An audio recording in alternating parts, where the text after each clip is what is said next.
Hi friends, welcome to Bhaskar's biology. ఈ video ఇన్వర్టిబ్రేటా phylum గురించి already మనం కొన్ని వీడియోస్ చేసాం. So last time Cnidaria classification చెప్పుకున్నాం. సో ఇవాళ నెక్స్ట్ దాని తర్వాత వచ్చే ఫైలం ఏంటంటే next phylum ctenophora. So ctenophora phylum గురించి ఈరోజు ఈ వీడియోలో మనం చూద్దాం. అయితే టీనోఫోరాని ఏమంటాం అంటే క్లోజ్ రిలేటివ్స్ ఆఫ్ నిడేరియన్స్. ఇవి క్లోజ్ రిలేటివ్స్ ఆఫ్ నిడేరియన్స్ అని చెప్తాం.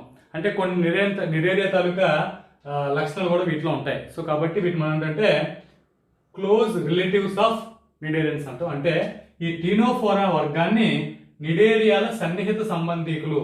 వీటి మనం ఏంటంటే నిడేరియాల యొక్క సన్నిహిత సంబంధికులు. అంటే కొన్ని లక్షణాలు వాటితో పాటు కొంచెం సిమిలర్గా ఉంటాయి, కొన్ని డిసిమిలర్గా ఉంటాయి. సో దాన్ని బట్టి ఏంటంటే కొన్ని లక్షణాల్లో కొద్దిగా దగ్గరగా ఉన్నాయి కాబట్టి వీటిని సన్నిహిత సంబంధికులు అని మనం చెప్పడం అనేది జరుగుతుంది. అయితే ఇందులో ఫస్ట్ పాయింట్ ఏంటంటే they are commonly known as. వీటిని మనం ఏమంటాం అంటే సాధారణంగా వీటిని ఫస్ట్ చూడండి సీ వాల్నట్స్. వీటిని మనం సీ వాల్నట్స్ అనొచ్చు. అదేవిధంగా కోమ్ జెల్లీస్ అనొచ్చు. సీ వాల్నట్స్, కోమ్ జెల్లీస్, అదేవిధంగా సీ గూస్ బెర్రీస్.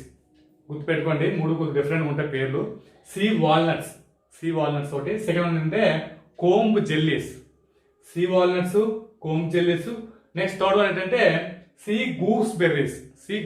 ఇలా మనకి మూడు పేర్లతో మనకి వీటిని పిలవడం జరుగుతుంది. వీటిని సాధారణంగా మనం అంటే సీ వాల్నట్స్, సముద్రంలో ఉంటాయి కాబట్టి మనకి ఎక్కువ మెరైన్ కాబట్టి సీ వాల్నట్స్, కొద్దిగా వాల్నట్ నట్స్ లో ఉంటాయి కాబట్టి వాల్నట్స్ షేప్ లో మనకు కనిపిస్తాయి కాబట్టి సీ వాల్నట్స్. అలాగే కోమ్ జెల్లీస్, ఒక దువ్విల్లో ఉన్నటువంటి పదార్థం కింద కనిపిస్తాయి ఒక్కోసారి కాబట్టి కోమ్ జెల్లీస్ అనొచ్చు. అలాగే సీ గూస్ బెర్రీస్ అని కూడా అనొచ్చు. సో ఈ రకంగా మనకి అంటే సీ వాల్నట్స్, అలాగే సీ గూస్ బెర్రీస్, ఇంకోటి అంటే కోమ్ జెల్లీస్. ఇలా మనకి మూడు పేర్లతో వీటిని పెట్టడం జరుగుతుంది. వీటినంటే టీనోఫోరా వర్గానికి చెందినటువంటి జీవుల్ని. నెక్స్ట్ సెకండ్ పాయింట్ చూస్తే దే ఆర్ మెరైన్.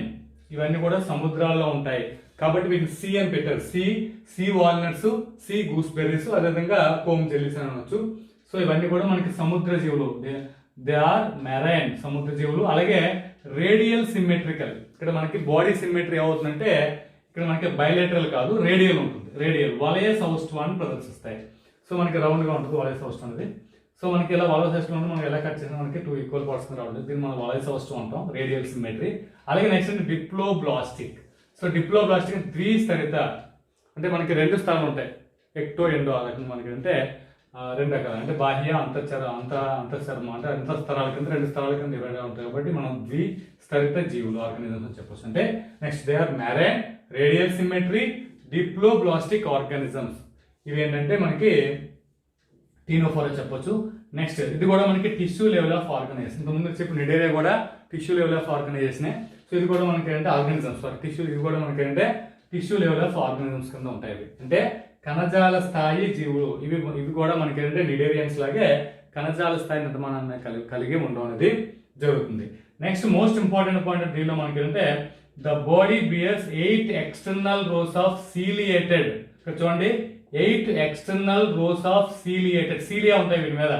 సో మనకి అవి ఎన్ని అంటే 8 ఎక్స్టర్నల్ రోస్ ఉంటాయి బాహ్యంగా, అంటే బాడీ నుంచి బయటికి మనకంటే 8 రోస్ లో ఉంటాయి. 8 రోస్ లో మనకి ఎక్స్టర్నల్ గా ఉంటాయి.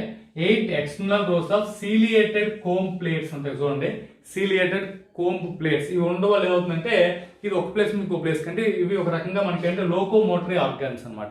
సో ఇందులో మనకి లోకోమోటరీ ఆర్గాన్స్ అనేది మనం ఏం చెప్తాం అంటే ఇక్కడ మనం చూడండి 8 external rows of ciliated comb plates. So ఈ కోమ్ ప్లేట్స్ అందులో మనకి కోమ్ జెల్లీస్ అని అంటాం మనం. ఈ కోమ్ ప్లేట్స్ ఉంది ఇవి లోకోమోషన్ యూజ్ అవుతాయి. ఇలా ఉండవాలి ఏంటంటే టీనోఫోరా అనే పేరు కూడా వీటికి రావడం అనేది జరిగింది. దేనివల్ల టీనోఫోరా అనే పేరు వచ్చిందంటే వీటిలో 8 external rows of ciliated comb plates ఉండడం వల్ల మనం దీన్ని అంటే టీనోఫోరా అని చెప్పడం జరిగింది. వీటి శరీరం మీద 8 వరుసల శైలికామయ అంటే ఇవి కూడా లోకోమోటర్ ఆర్గాన్స్ అని చెప్పుకున్నాం. శైలికం కంకాకార ఫలకాలు, కంకాకార ఫలకాలను కలిగి ఉంటాయి. ఇవి గమనానికి ఉపయోగపడతాయి. సో మనకి టీనోఫోరాలో గమనానికి ఉపయోగపడేటువంటి ఏంటంటే కంకాకార ఫలకాలు, కోమ్ ప్లేట్స్ అని చెప్పండి. ఈ కోమ్ ప్లేట్స్ మీద మనకి సీలియేటెడ్ 8 ఎక్స్టర్నల్ రోస్ ఇవన్నీ కూడా వీటి మొత్తం ఈ స్ట్రక్చర్ లో మనం కోమ్ ప్లేట్స్ అంటాం. సో ఇవి లోకోమోషన్ కి యూజ్ అవుతాయి. సో అందువల్ల టీనోఫోరా అని పేరు అవడం అనేది టీనోఫోరా పేరు అంటే 8 వరుసల శైలికాకార కంకాకార ఫలకాలు ఉండడం వల్ల వీటిని టీనోఫోరా అని పిలవడం. అలాగే మనకి నిడోసైట్స్ ఆర్ ఆబ్సెంట్. గుర్తుపెట్టుకోండి, నిడోసైట్స్ అని ఉండవు. సో నిడోసైట్స్ ఎందుకంటే నిడేరియన్స్ లో మాత్రం ఉంటాయి. ఇవి నిడేరియన్స్ నుంచి ఎందుకు డివైడ్ చేస్తుంటే దీనివల్లే. దీనికి మనకి అంటే క్లోజ్గా మనకి నిడేరియాలో ఉన్న క్యాట్స్ ఉన్నప్పటికీ కూడా వీటిలో మనకి సేమ్ మెయిన్ ఏంటంటే మనకి నిడోసైట్స్ అనేవి ఉండవు, అంటే దంశ కణాలు అనేవి ఉండకపోవడం వల్ల వీటిని మనం సపరేట్ చేయడం అనేది జరిగింది. సో నిడోసైట్స్ ఆర్ అబ్సెంట్, ఇది మోస్ట్ ఇంపార్టెంట్ పాయింట్ గుర్తుపెట్టి. Next food capture. ఫుడ్ ఎలా క్యాప్చర్ చేస్తుందంటే వీటిలో మనకి గ్లూ సెల్స్ ఉంటాయి. గ్లూ సెల్స్, గ్లూ అంటే గమ్, ఒక రకంగా జిగురు. సో ఇవి ఆహారాన్ని పట్టుకోవడానికి ఏం చేస్తుంది, జిగురు కణాలు ఉపయోగిస్తాయి. జిగురు అంటుకుంటుంది అన్నమాట, అంటుకొని ఆ రకంగా ఆహారాన్ని పట్టుకోవడం జరుగుతుంది.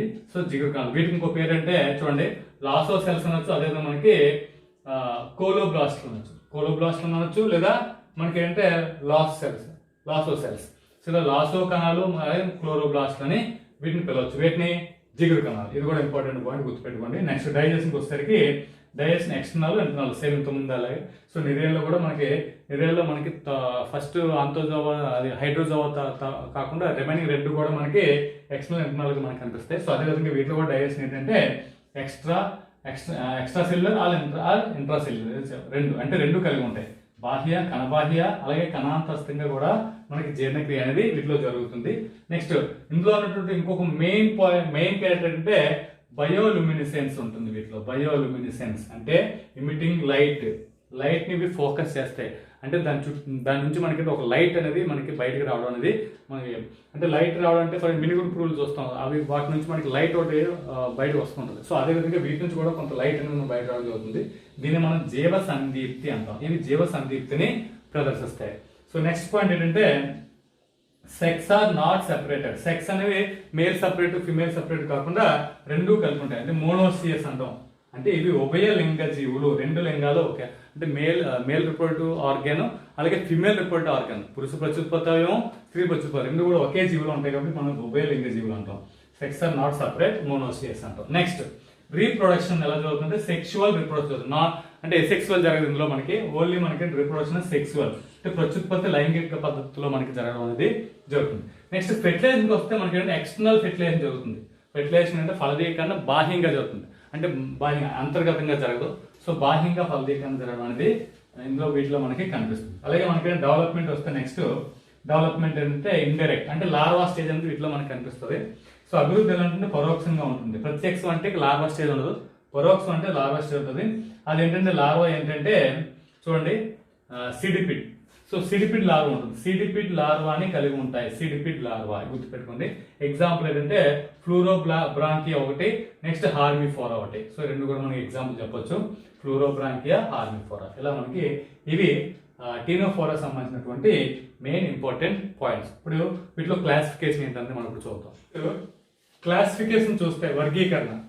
సో మనకి టీనోఫోరా తరగా వర్గీకరణ చూస్తే మనకి ఇక్కడ మనకి 2 క్లాసెస్ ఉంటాయి. ఇంతకుముందు నిడేలో చెప్పుకున్న నిడేలో మనకి 3 క్లాసెస్ ఉన్నాయి. సో ఇందులో మాత్రం మనకి ఏంటంటే 2 క్లాసెస్ మాత్రం ఉంటాయి, 2 తరగతులు. అంటే ఈ టీనోఫోరా వర్గాన్ని 2 తరగతులుగా వర్గీకరించారు. ఈ 2 వర్గాన్ని దేన్ని బేస్ చేసుకుని వర్గీకరించారంటే టెంటికల్స్, స్పర్శికాలు ఉన్నాయి కదా, స్పర్శికాలను ఆధారంగా చేసుకొని వీటిని 2 తరగతులు విభజన జరిగింది. టెంటికల్స్ ని బేస్ చేసుకొని అవేంటంటే ఒకటి చూడండి, టెంటాక్యులేటా. ఇందులో మనకి ఫస్ట్ ఏం చెప్తాం అంటే టెంటాక్యులేటా చెప్తాం. టెంటాక్యులేటా వచ్చేసరికి మనకి ఏమవుతుందంటే ఇక్కడ మనకి చూడండి 2 ఎబోరల్ టెంటికల్స్ ప్రెసెంట్ అడల్ట్స్ ఓన్లీ. మనకి అడల్ట్స్ అంటే ప్రౌఢ జీవులు. సో మనకి ఎబోరల్ టెంటికల్స్ 2 ఉంటాయి. అంటే మనకి 2 ప్రతిముఖ స్పర్శకాలు. అంటే ఫర్ ఎగ్జాంపుల్ ఇలా మనకి ఆర్గనిజం ఉంటే ఇటో టెంటికల్ ఉంటే దీని ఆపోజిట్ లో మనకి ఇంకో టెంటికల్ వస్తుంది. ఇలా మనకి అంటే ప్రతిముఖ తలాల్లో మనకి 2 స్పర్శకాలు అనేవి వీటిలో కనిపించడం జరుగుతుంది. సో ఇలా మనకి ఎందులో ఉంటుందంటే ఓన్లీ మనకి ప్రౌఢ జీవుల్లో మాత్రం ఉంటాయి. డింబక లార్వా స్టేజ్ లో మనకి కనిపించడం అనేది జరగదు. దీనికి ఎగ్జాంపుల్ ఏంటంటే ఫ్లూరోబ్రాకియా మనకి ఎగ్జాంపుల్ కింద మనం చెప్పొచ్చు. Next second Nuda. So Nuda మనకి తరగతి చూస్తే నోడాలో మనకి tentacles are absent even in the larva stage also. మనకి అడల్ట్ స్టేజ్ లోనూ ఉండవు, అదే లార్వా స్టేజ్ రెండిట్లో కూడా మనకి టెంటికల్స్ అనేవి అబ్సెంట్ కంప్లీట్ గా. మనకి డింబక జీవుల్లో కూడా స్పర్శకాలు ఉండవు, అంటే ప్రౌఢ జీవుల్లోనూ ఉండవు, అదేవిధంగా డింబకాల్లో కూడా మనకి ఈ స్పర్శకాలు అనేవి ఉండవు. సో వాటిని మనం ఏంటంటే నోడా తరగతిలో చేర్చడం జరిగింది. ఎగ్జాంపుల్ ఏంటంటే బెరో మనకి ఎగ్జాంపుల్ కింద వస్తుంది. ఇది ఫ్రెండ్స్ మనకు ఉన్నటువంటి ఈ ఫైలం టీనోఫోరా సంబంధించినటువంటి సమాచారం. సో నా వీడియోస్ మీకు నచ్చినట్లయితే నా వీడియోస్ లైక్ చేయండి, షేర్ చేయండి, అదేవిధంగా నా ఛానల్ సబ్స్క్రైబ్ చేసుకోండి. Thank you very much.